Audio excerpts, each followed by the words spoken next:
2 through 8 hours after exposure.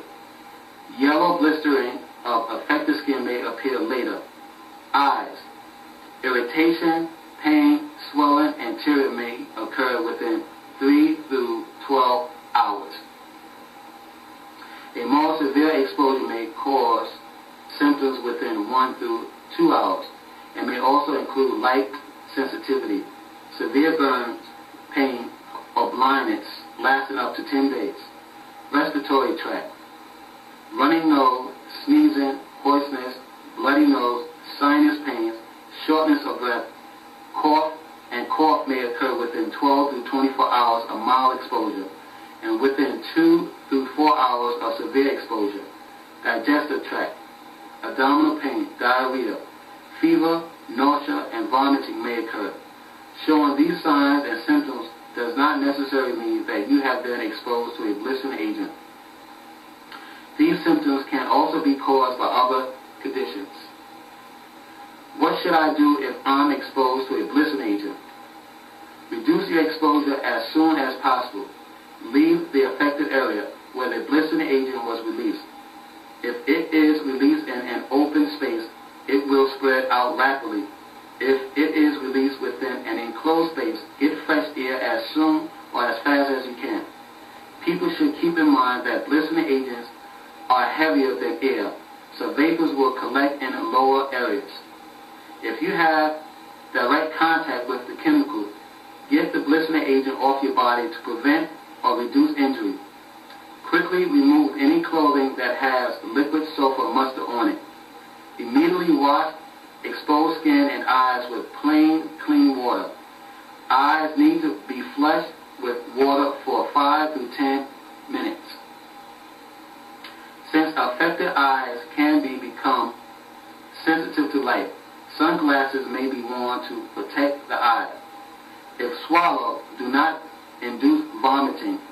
Drink milk, dial 911, explain what has happened, and seek medical attention right away. What is the medical treatment for people exposed to a blistering agent? Supportive medical care is given to victims to minimize the effect of blistering agent exposure. The most important factors are to remove the blistering agent from the body and flush the eyes with water. Is there a medical test to determine whether I have been exposed to a blistering agent? There is no effective medical test to determine whether you have been exposed to a blistering agent. Are there any special risks for children? Children are more vulnerable than adults to the effect of blistering agents. Burns may be more severe and blisters may appear sooner in children. Coughing and vomiting have been reported as early symptoms of exposure to a blistering agent in children. We do not know if exposure causes birth defects or other developmental effects in humans. What are the effects of blistering agents exposed on pets? Pets exposed to a blistering agent are likely to experience similar toxic effects as those experienced by humans. If possible, remove the chemical from your pet or pets with soap and water. Be sure to protect yourself from getting exposed by wearing gloves and protective clothing. Contact either a veterinarian or the ASPCA or the Animal Poison Control Center. Is there anything specific that New Yorkers can do to prepare for a possible chemical terrorist event? Emergency management officials recommend an all-hazard approach to emergency preparedness, which means that one plan can be used for several kinds of emergencies. Creating a household disaster plan, assembling an emergency supply kit, and putting together a bag of supplies that you can grab on the go will provide you with the tools you need for almost any emergency, including a chemical release. And NYCDH says, health officials will provide instructions through TV and radio on how best to protect yourself and your loved ones. Where a chemical release occurred in New York City, stay tuned to the news media. Do not immediately rush to the hospital emergency room. You may not be immediately in danger, and hospitals have to treat those who need immediate care. Furthermore, many treatments will be provided in non-hospital settings, such as emergency clinics that will be established in multiple locations through the 5 boroughs. What if fear about terrorism are having a serious impact on my family and work life? After the events of September 11, 2001, it is reasonable for individuals to feel anxious about their personal safety.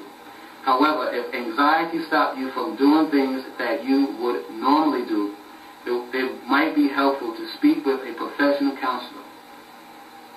And I believe that it's a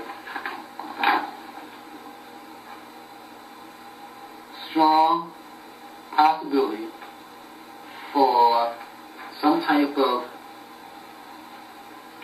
chemical disaster to take place inside America. And I believe that if a chemical disaster does take place inside America, that it can happen between the year 2009 and the year 2013. Number one is about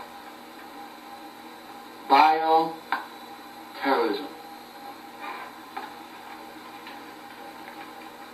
In the year 2002, I had a dream about a bioterrorism event taking place inside the United States. Let us know how a person can prepare for a bioterrorism incident from studying FEMA, Homeland Security, and from studying CDC emergency readiness documents. FEMA says, biological agents are organisms or toxins that can kill or incapacitate people, livestock, and crops. The 3 basic groups of biological agents that would likely be used as weapons are bacteria, viruses, and toxins.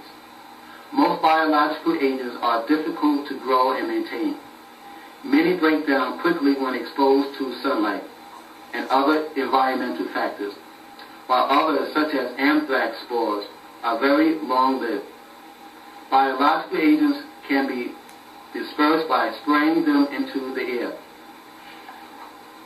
or by infecting animals that carry the disease to humans, and by contaminating food and water. Delivery methods include aerosol. Biological agents are dispersed into the air, forming a fine mist that may drift for miles. Inhaling the agent may cause disease in people or animals. Some diseases are spread by insects and animals, such as fleas, mice, flies, mosquitoes, and livestock. Some pathogen organisms and toxins may persist in food and water supplies. Most microbes can be killed and toxins deactivated by cooking food and boiling water. Most microbes are killed by boiling water for 1 minute, but some require longer. Person-to-person spread of an infectious agent is also possible. Humans have been the source of infectious smallpox, plagues, and other viruses. Before a biological attack, the following are guidelines for what you should do to prepare for a biological threat. Check with your doctor to ensure all or suggested immunization are up to date. Children and other adults are particularly vulnerable to biological agents. Consider installing a high-efficiency particle air filter, also known as a HEPA filter, in your furnace returned duct. These filters remove particles in the 0.3 to 10 micron range and will filter out most biological agents that may enter your home. If you do not have a central heating or cooling system, a stand-alone portable HEPA filter can be used. Filtration in buildings. Buildings owners and managers should determine the type and level of filtration in their structures and level of protection it provides against biological agents. In the event of a biological attack, public health officials may not immediately be able to provide information on what you should do. It will take time to determine what the illness is, how should it be treated, and who is in danger. Watch television, listen to the radio, or check the internet for official news and information, including signs